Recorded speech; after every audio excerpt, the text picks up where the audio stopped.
asthénique. Je travaille de nuit. Je n'ai pas encore fini mon déménagement. Et c'est pénible un peu. Je suis fatigué en fait.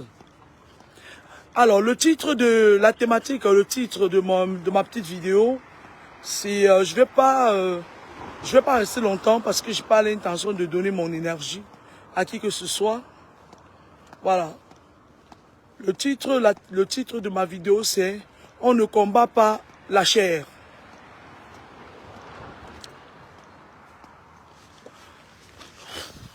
Vous savez, beaucoup de personnes se focalisent sur la chair. Beaucoup de personnes se focalisent sur la chair. On ne combat pas la chair. On combat les esprits et les principautés. On ne combat pas la chair.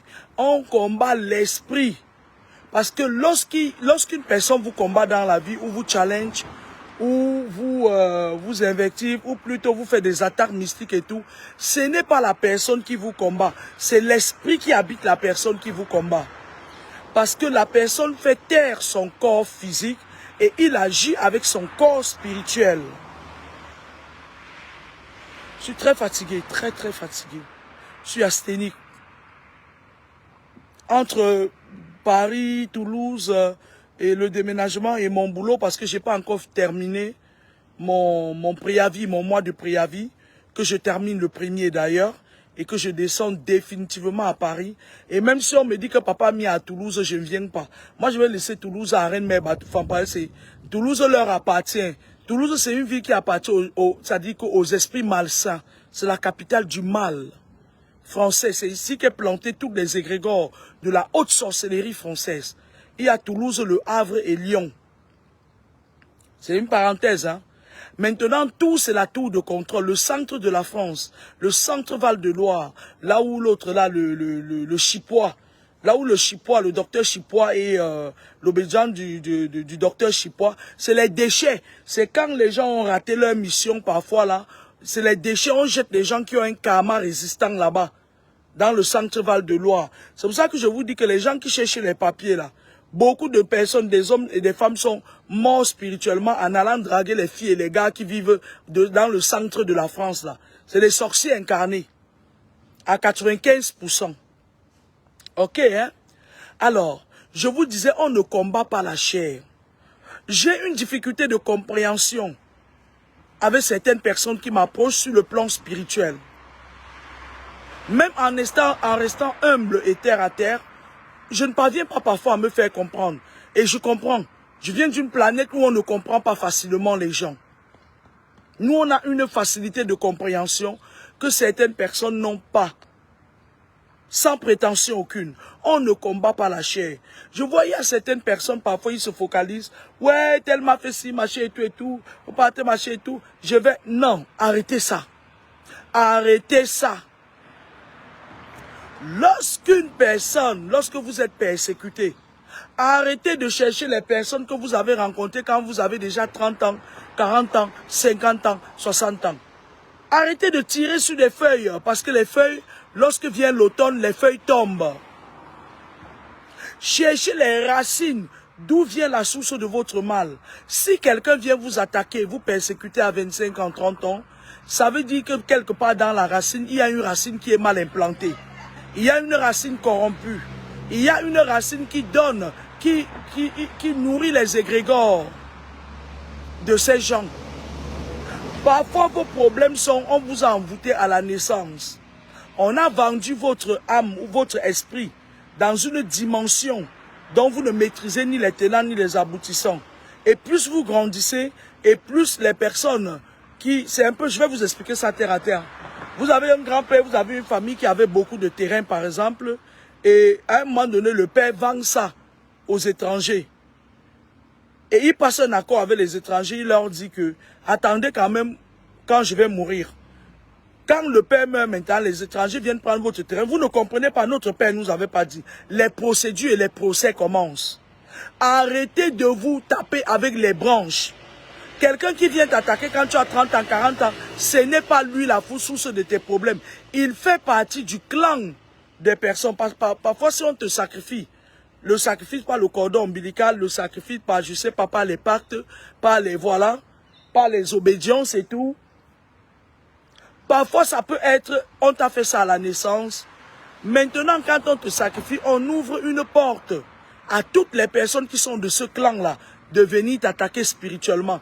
Ça veut dire quoi? Ça veut dire que même si tu marches dans la rue et qu'il y a un chien dans la rue là, qui est un chien incarné, réincarné. Parce que je vous avais dit qu'il n'y a pas un paradis. Les catholiques vous ont menti. Sinon, allez dire à leur pape de venir ici s'asseoir, que lui et moi on discute. Parce que si j'ai été capable de discuter avec les morts, un faux bonbon, moi je suis capable de discuter avec le pape. J'ai pas moi froid aux yeux.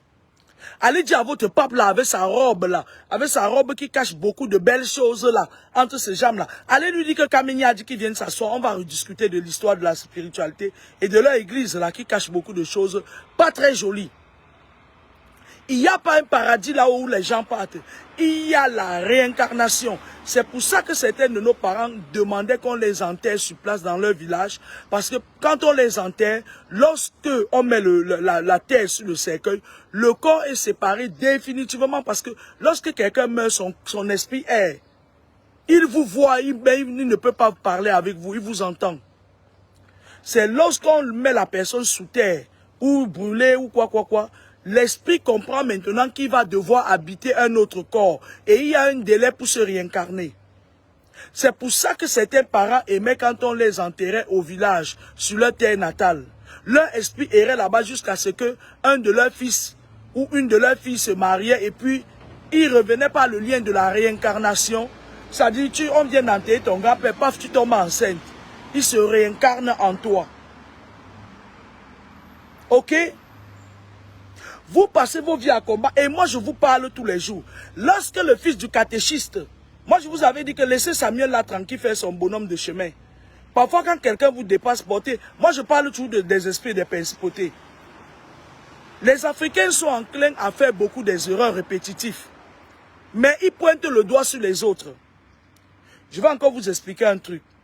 Lorsque le fils du catéchiste, celui qui va aller dans l'espace bientôt là, je le dis tous les jours, hein, et il sait. Lorsqu'il est venu au pouvoir, vous l'avez baladé dans toutes les 10 provinces du Cameroun. Vous lui avez fait manger toutes les forces, tous les écorces. Il est devenu plus fort même que les gens qui avaient ces écorces-là. Maintenant, quand il parle à la présidente de la République, il ne travaille pas bien. Vous venez encore dire que vous allez l'enlever là-bas. Vous enlevez quelqu'un à qui vous avez donné tous les pouvoirs.